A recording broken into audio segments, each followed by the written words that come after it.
हाँ, तो good morning all of you students. तो आज का जैसे हमारा जो टॉपिक है वो है भौतिक जगत एवं मात्रक, यूनिट्स, मेजरमेंट एंड डायमेंशंस। तो हम इसको स्टार्ट करते हैं। तो मेरे पास इसके नोट्स पहले से अवेलेबल है, तो मैं इनके नोट्स को रिटर्न नहीं करूँगा, मैं आपको नोटबुक समझाऊँगा, फिर उसके बाद हम इनको नोटबुक में इनके क्वेश्चन को समझेंगे, ठीक है। तो सबसे पहले स्टार्ट करते हैं। ये तो बीमा लिखी हुई है, तो भौतिक राशि का मापन सबसे पहला टॉपिक जो इसमें भौतिक राशि का मापन है। भौतिक राशि का मापन क्या होता है? किसी भी भौतिक राशि के मापन में हमेशा त्रुटि होने की गुंजाइश होती है। यह त्रुटियाँ दो प्रकार की होती है। भौतिक राशि का जो मापन मतलब कोई भी भौतिक राशि होती है, जैसे वेग, जैसे भौतिक राशि कौन सी होती है? वेग, चाल, समय, ये सब होती है।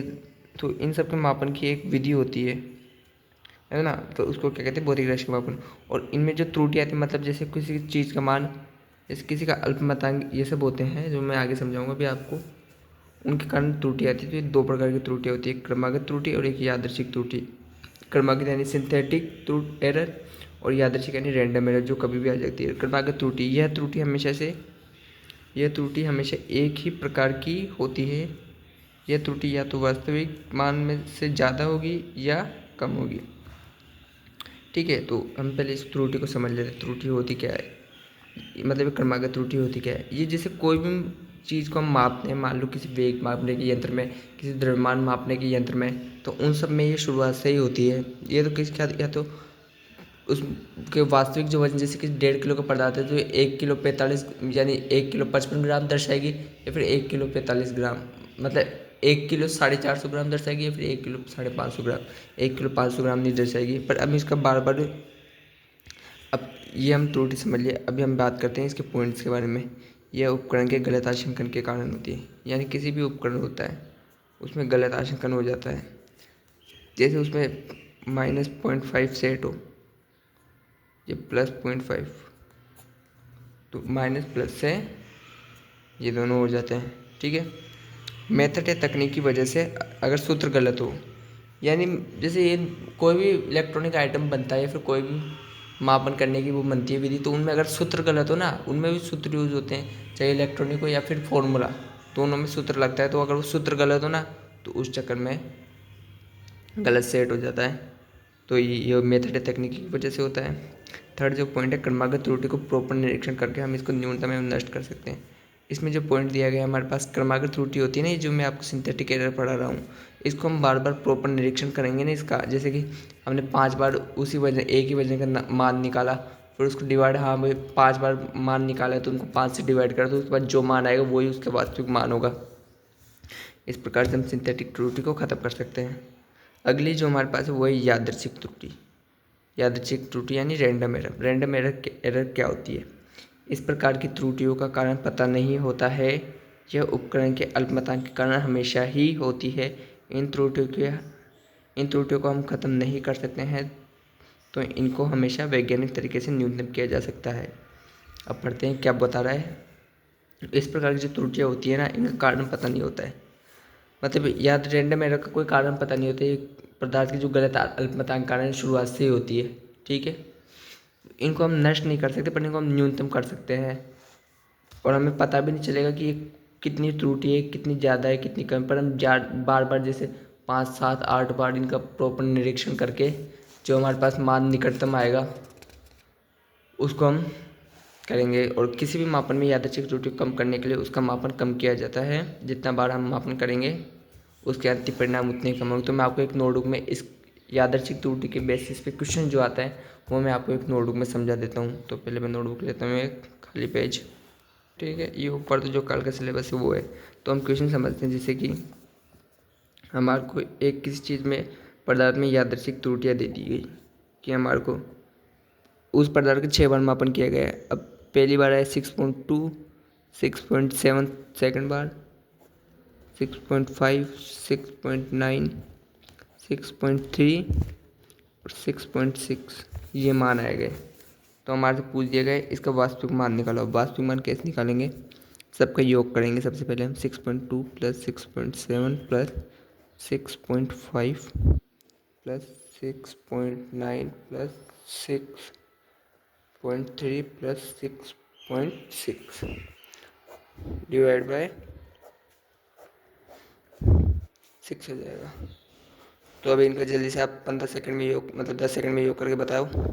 इनका योग जो होता है वो होता है, ये हो गया 6×36, 0.9, 1.4, 2.3, 2.6, 3.2। ठीक है, तो ये हो गया 39.2 डिवाइड बाई 6। अब 39.2 डिवाइड बाई 6 करेंगे तो ये आ जाएगा 6.5। हमारे पास ये आ गया 6.5, है ना। 6.5 लगभग आ जाएगा, तो हमारा आंसर क्या होगा, ये 6.5। इससे हम इनकी जो रैंडम एरर होती है वो निकाल सकते हैं, और जो वास्तविक मान को 6.5 होगा। तो चलते हैं अभी नेक्स्ट पॉइंट लेते हैं।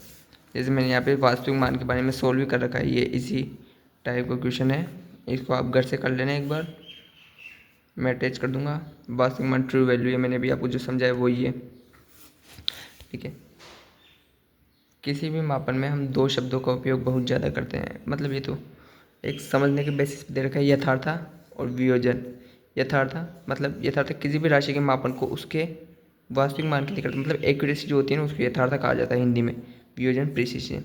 यथार्थ जैसे अगर आपने मान लो, हम इसको एक बार अपनी लैंग्वेज में समझते हैं। जैसे अभी आपने 1 नंबर का एक क्वेश्चन है, ठीक है, और नेगेटिव मार्किंग नहीं है, आपने 10 क्वेश्चन अटैम्प्ट करके आए हैं, 10 क्वेश्चन आपने अटैम्प्ट किए, पर आपके नंबर आए कितने, 7, तो आपकी एक्यूरेसी कितनी होगी, 70%। यानी आपके वास्तविक मार्क से जितनी आप निकटता होंगे ना, एक्यूरेसी उतनी ही ज़्यादा होगी। जैसे मैं अपने वास्तविक मान से कितना निकट हूँ, 70% निकट हूँ मैं, ठीक है, तो मेरी एक्यूरेसी कितनी है, 70%। तो ये होती है यथार्थता। ठीक है, प्रिसिशन वियोजन, किसी भी भौतिक राशि के मापन में लिमिट ऑफ रिवोल्यूशन, ये एक थ्योरी जिसको आप अपने पढ़ लेना, बेसिस के अकॉर्डिंग मैं आपको अटैच कर दूंगा इसकी भी सारणी, उसके न्यूनतम मापन को प्रदर्शित करता है।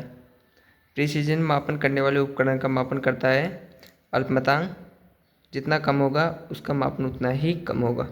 प्रिसिजन मतलब लिमिट ऑफ रिवोल्यूशन। क्या होती है लिमिट ऑफ रिवोल्यूशन, जैसे एक स्केल खरीदते हो आप, उसमें क्या है 15 सेंटीमीटर देगा, 1 to 15 सेंटीमीटर, है ना, तो आप उससे कितनी लंबाई माप सकते हो, हाईएस्ट 15 सेंटीमीटर, ये उसकी लिमिट है, लिमिट, इसको ही वियोजन कहा जाता है। ठीक है, ये आपका वियोजन है। वियोजन यही हो गया आपका लिमिट ऑफ रिवोल्यूशन। अब आप समझ गए होंगे, ये मैंने आपको समझा दिया। ठीक है, अल्पमतांक किसी उपकरण द्वारा मापित की जाने वाली न्यूनतम मान का अल्पमतांक कहते हैं। जैसे मैं एक तराजू ले आऊँ और वो 10 ग्राम से लेके 50 किलो तक मापता है। अगर मैं जैसे 10 ग्राम से लेके 50 किलो तक मापता है, अगर मैं उसमें 9 ग्राम रखूँगा तो वो क्या दर्शाएगा, 0। ठीक है, यानी उसकी लिमिट ऑफ रिवोल्यूशन कम से कम भी नहीं तो 10 ग्राम है, और हाईएस्ट कितनी, 50 kg। अगर मैं 50.4 किलो भी रखूँगा ना, या फिर 51 किलो भी रखूँगा ना, तो भी वो 50 किलो ही दर्शाएगा। ठीक है, यानी 50 किलो नहीं, वो उसे बता देगा प्लस में है। तो अपन सबसे पहले न्यूनतम में लेते हैं, न्यूनतम ये है, यहाँ पे हमारे यहाँ पे न्यूनतम मिलता है। अब त्रुटि वो तो क्रमागत और यादृच्छिक त्रुटियाँ थी। उसके बाद जो मेन त्रुटि का टॉपिक है वो ये है, त्रुटि एरर। किसी भौतिक राशि के मापन का उसकी यथार्थ वैल्यू या वास्तविक मान से अलग होना त्रुटि कहलाती है। जैसे कोई भी, जैसे अब मैंने आपको समझाया था, अपने 10 में से 7 नंबर आए, 10 में से 7 नंबर आए, तो हमने कहीं ना कहीं त्रुटि की है तभी तो आए, तो ये त्रुटि है। ठीक है, त्रुटि भी यहाँ पे 3 प्रकार की दे रखी है हमारे पास।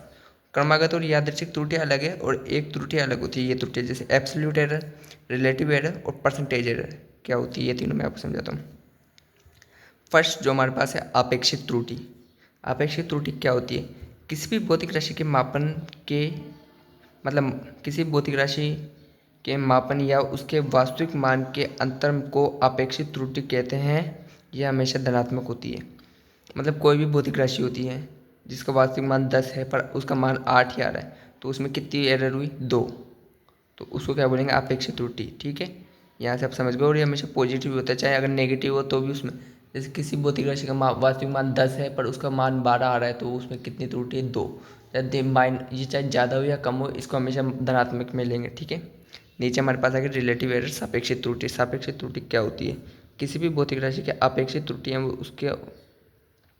एवं उसके वास्तविक मान के रेशो को सापेक्षिक त्रुटि, मतलब जो रेशो निकालते हैं ना, अनुपात, उसको कहते हैं सापेक्षिक त्रुटि। ठीक है, अब परसेंटेज, लास्ट में परसेंटेज आप समझ गए हो। प्रतिशत त्रुटि मतलब सापेक्षिक त्रुटि को 100 से गुणा करने पर प्रतिशत त्रुटि निकलती है। जैसे कि अब मैं आपको समझा देता हूँ। कोई भौतिक राशि का वास्तविक मान 10 है और हमारे में वास्तविक मान आया 13। ठीक है, आपेक्षिक त्रुटि कितनी है इसमें? 3। सापेक्षिक त्रुटि कितनी हुई इसमें? यहाँ पे मैंने आपको समझाया था रिलेटिव एरर किसी भौतिक राशि की अपेक्षित त्रुटि है उसके वास्तविक मान के रेशो कितनी हुई? 3।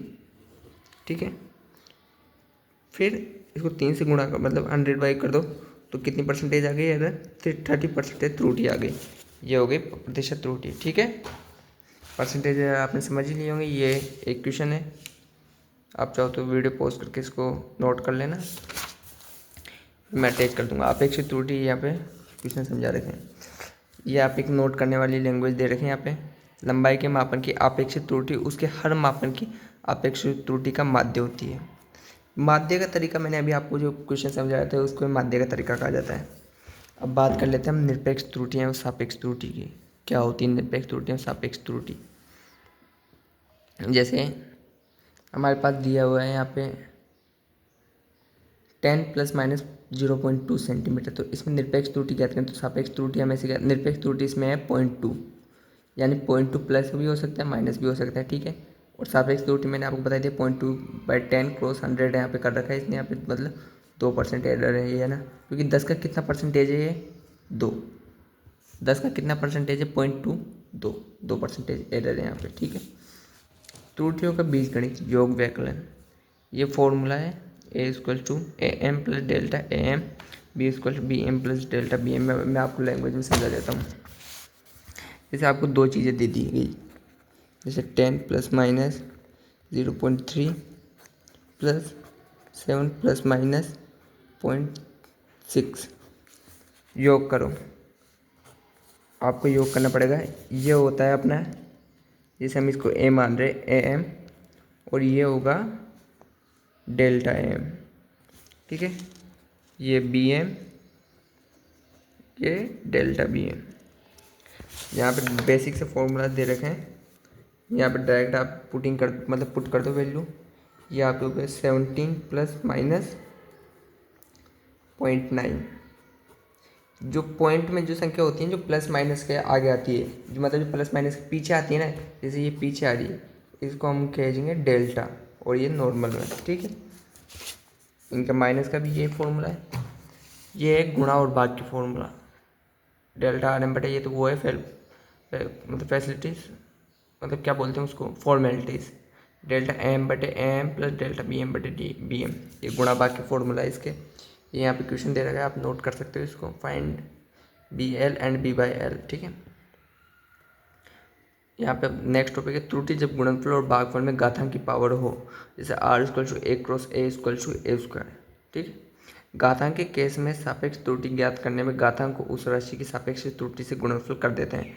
अब मैं आप सोच रहा हूँ कि सर आपने पिछली वीडियो तो बिल्कुल बेसिक से बढ़िया समझाई थी, पर इस वीडियो में आप नोट्स डायरेक्ट क्यों पढ़ा रहे हो?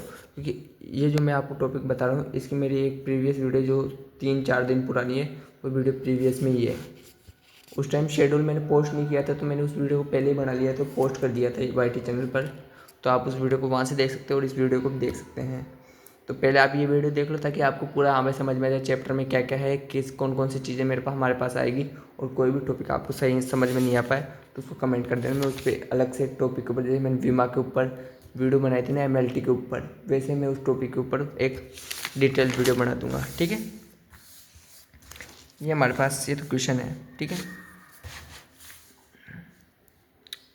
नोट करने वाली बात दी हुई है यहाँ पे, इसको आप एक बार पढ़ो। अगर मापित राशियों में त्रुटियाँ सामान्यतः 5 या 5 से ज़्यादा या 10 से ज़्यादा दी हुई हो तो हमें सापेक्ष त्रुटि को योग करने वाला तरीका काम में नहीं। ये तो नोट करने वाली बात है कि जो सापेक्ष त्रुटि को हम निकालते हैं ना कि हाँ भाई माइनस प्लस करके /10 करके क्रॉस 100 कर देते हैं, वो तरीका यूज़ नहीं लेना है। गतिज ऊर्जा ज्ञात करने का फॉर्मूला दिया हुआ है 12 mv²। मैं भी आपको एक फॉर्मूले की शीट दिखाऊंगा इस चैप्टर की, वो भी मैं अभी आपको दिखाऊंगा। ठीक है, गतिज ऊर्जा का फॉर्मूला आपको याद रखना है, हाफ mv² है ना। अब आइए आप लास्ट टॉपिक शायद ये हमारा है, नहीं एक बार चेक कर लीजिए। हाँ, लास्ट टॉपिक हमारा है सार्थक अंक, साइनिफिक अंक। किसी भी मापन में अंतिम अंक जो होता है, अंतिम अंक को छोड़कर बाकी सभी अंक नियत होते हैं एवं अंतिम वाला एक अंक संदेह युक्त होता है। इस प्रकार के मापन के अंकों को सार्थक अंक कहते हैं। ठीक है, सार्थक अंक की गणना के नियम, ये 6 कितने नियम है? हाँ, 6 नियम है, बहुत मोस्ट नियम है और ये आपकी जेई में भी आएंगे।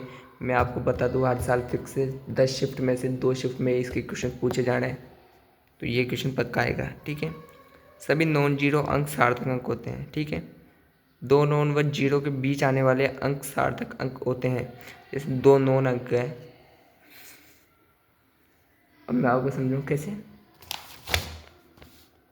9 9 7 6 0 सार्थक अंक है ये भी। ठीक है, बिना दशमलव के अंतिम, जैसे अभी आपके पास ये दे दिया जाए 99.0 और 990।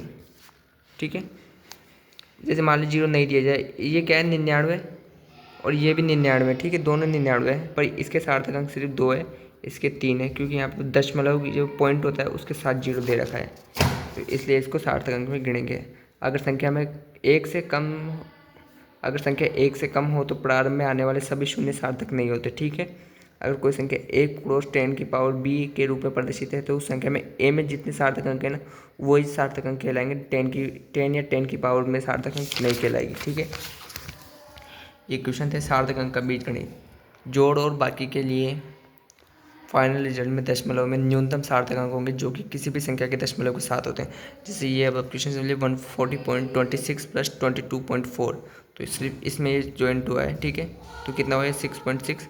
संदेह युक्त डाउटफुल ये अंक है, ना कि ये। ठीक है, मतलब ये डाउटफुल, तो इसको हम कट भी कर सकते हैं या फिर बढ़ा भी सकते हैं। ठीक है, गुणा और भाग के लिए विधि तरीके राउंड ऑफ है सार्थक अंक, मतलब राउंड ऑफ करते हैं यहाँ पे, ये कम से कम इतना होगा या फिर अप्रोक्सीमेटली इतना होगा, उसको राउंड ऑफ कहा जाता है सार्थक अंक। तो इसको एक बार पढ़ लीजिए आप, जिस नंबर को हम राउंड ऑफ कर रहे हैं उससे अगले वाले नंबर अगर 5 से बड़ा हो तो उसे 1 नंबर बढ़ा देते हैं, और 5 से कम हो तो सम में तो उसे सेम ही रहने देते हैं। एवं अगर नंबर 5 ही हो तो विषम हो तो +1, मतलब अगर नेगेटिव हो, विषम मतलब 1 3 5 7 विषम संख्या है तो उनको +1 कर देंगे, और अगर सम हो जैसे 2 4 6 8 तो उनको हम सेम ही रहने देंगे एज इट इज। ठीक है, तो ये हमारे इस चैप्टर के जो भी थे बेसिक से हार्ड मैकेनिक्स, तो ये यहाँ है मोशन ऑफ, तो ये तो मैं आपको नेक्स्ट क्लास में पढ़ाऊँगा। ये हमारे यहाँ पे चैप्टर कंप्लीट हो गया है। तो एक बार मैं आपको इनकी फॉर्मूला शीट दिखा देता हूँ, क्योंकि मेरे पास शॉर्ट नोट्स पड़े हैं, शॉर्ट नोट्स मैं आपको दे दूंगा, तो आप जल्दी से बेच परचेज़ कर लीजिए। मैं आपको बताऊं, क्योंकि बेच में लाइव सेशंस मिलेंगे आपको, डाउट सॉल्विंग के तरीके मिलेंगे, फिर मैंने एक वीडियो पोस्ट किए। अगर आप बेच नहीं ज्वाइन कर पा रहे हो कि आपकी फाइनेंशियल कंडीशन नहीं है तो सिर्फ 1000 रुपीज़ लगेंगे, पर ईयर का पैकेज मिलेगा आपको डाउट होगा पर ईयर, जिसमें आप डाउट पूछ सकते हो दबा के, जितने आप में डाउट आए डिटेल वीडियो सहित मिलेंगे आपको। ये नहीं कि जैसे आप बोले सर हम ChatGPT से पूछ लेंगे, डिटेल वीडियो मिलेगी डाउट के ऊपर, मतलब लाइव आपके सामने डाउट सोल्व किया होगा। तो आप इसको 1000 रुपीज़ पर ईयर के लिए कर सकते हो। इतने से तो आप नॉर्मल बात है, कोई भी 11 12 का, और ये 11 12 PCM के लिए है, PCM PCB। ठीक है, तो ज्वाइन कर ले आप अभी। ये जो मैं आपको नंबर बताऊँ इन पर आप कॉल कर लेना, अगर आप कोई भी डाउट हो या फिर किसी भी बैच के बारे में, डाउट टूल के बारे में, या फिर और भी किसी बात के ऊपर कोई भी इन्फॉर्मेशन चाहिए हो तो इस नंबर पे कॉल कर लेना। ठीक है, ये है मेरी फॉर्मूला शीट, जंग प्रत्यास्थ गुणांक यहाँ पे लिखा हुआ है, ये फॉर्मूला लिखे हुए हैं इस चैप्टर के। ठीक है, जैसे गुरुत्वीय बल का फॉर्मूला क्या होता है, F=G m1m2/r²। ठीक है, जी का मान कितना होता है 6.67 क्रॉस 10 की पावर -11 विद्युत बल नियतांक। और यहाँ पे बेसिक जो फॉर्मूला है मेरे पास वो सारे लिखे हैं, तो मैं शेयर कर दूंगा आपके पास, तो आप चैनल पर बने रहे, चैनल को लाइक एंड सब्सक्राइब कर देना। धन्यवाद दोस्तों आप सभी का, और बैच को जल्द से जल्द ज्वाइन करें। ठीक है।